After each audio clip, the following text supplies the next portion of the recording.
নমস্কার। বৈঠকি ইনস্টিটিউশনের ইউটিউব চ্যানেলে আপনাদের আবারও প্রত্যেককে স্বাগত জানাই।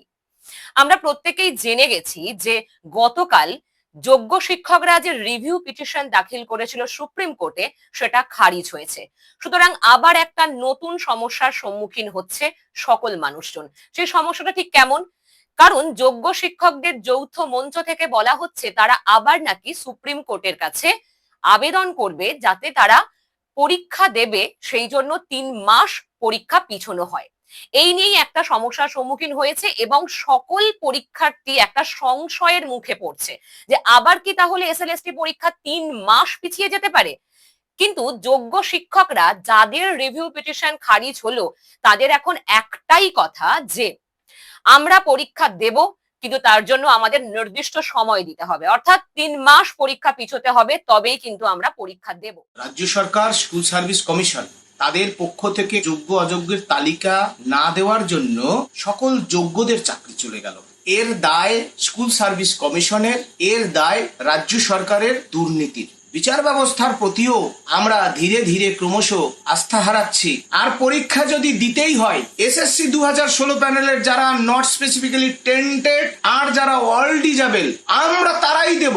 তার জন্য আরো সময় চাই, আরো 3 মাস পরীক্ষা পেছান। আমরা পরীক্ষার বিরোধিতা করব না, ফের এসএসসি অভিযানে যাব। সুপ্রিম কোর্টে আবারও মামলা কিভাবে করে ঘুরে দাঁড়ানো যায় সে বিষয়ে আমরা কাজ করব।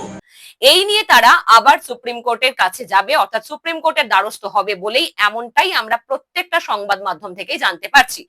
কিন্তু এখন ঘটনা হচ্ছে যে যদি আরো 3 মাস পরীক্ষা পিছিয়ে যায়, মানে পরীক্ষার অলরেডি আমরা দেখেছি যে দিনক্ষণ ঠিক হয়ে গেছে, সময় সেটাও ঠিক হয়ে গেছে, অ্যাডমিট কার্ডও আসতে চলেছে, সমস্ত কিছু যেখানে ঠিক হয়ে গেছে সেখানে কি আদৌ পরীক্ষা পিছিয়ে যাওয়া সম্ভব? একেবারেই সেটা সম্ভব নয়।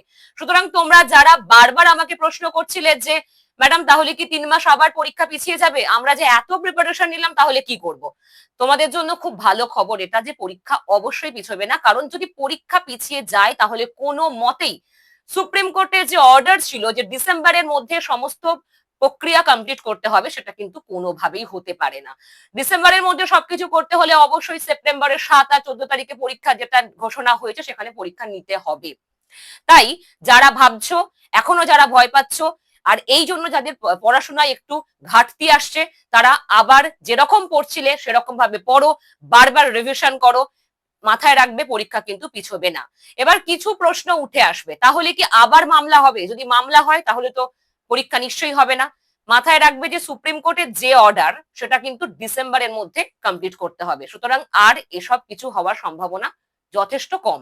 দেখো, একটা বিষয় আমরা প্রত্যেকেই হয়তো বলছিলাম যে যোগ্য শিক্ষকদের চাকরি থাকলে সেটা হয়তো মানবিকতার দিক থেকে সকলেরই ভালো লাগতো, কিন্তু একটা জায়গা থেকে সমস্যাও ছিল, সেটা হলো যদি যোগ্য শিক্ষকদের রিভিউ পিটিশন মেনে নেওয়া হতো, মানে গ্রাহ্য হতো বা মান্যতা দেওয়া হতো, সেক্ষেত্রে 14,000 যে সিট সংখ্যা ছিল সেটা আগে থেকেই তোমাদের আর থাকতো না, অর্থাৎ 14,000 যোগ্য শিক্ষকদের সিটটা আগেই কেটে যেত, তোমাদের কম্পিটিশনটা আরো বেশি বাড়তো।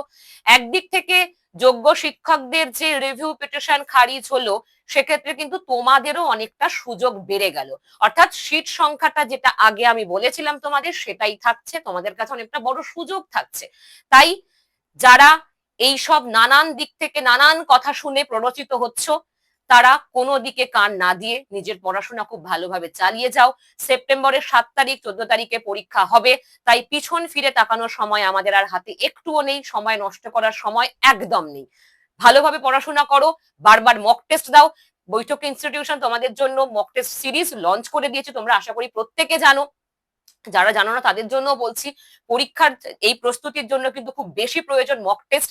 নিজেরা ভালো করে নোট করেছো আশা করি, যারা নিজেরা পড়ছিলে সেই নোটগুলো বারবার করে পড়ো, খুব ভালো করে তৈরি হও। আর অবশ্যই কোনো প্রশ্ন থাকলে নিচে দেওয়া নাম্বারে ফোন করো বা কমেন্ট করো যে তোমার কি মনে হচ্ছে, তুমি এখনো কি সংশয়ের মধ্যে আছো নাকি তোমার সংশয় কিছুটা দূর হলো, অবশ্যই আমাকে জানাতে ভুলবে না। আর চ্যানেলটা যদি তুমি প্রথম দেখো তাহলে অবশ্যই সাবস্ক্রাইব করে দিও, বৈঠকের পাশে থেকো। Thank you.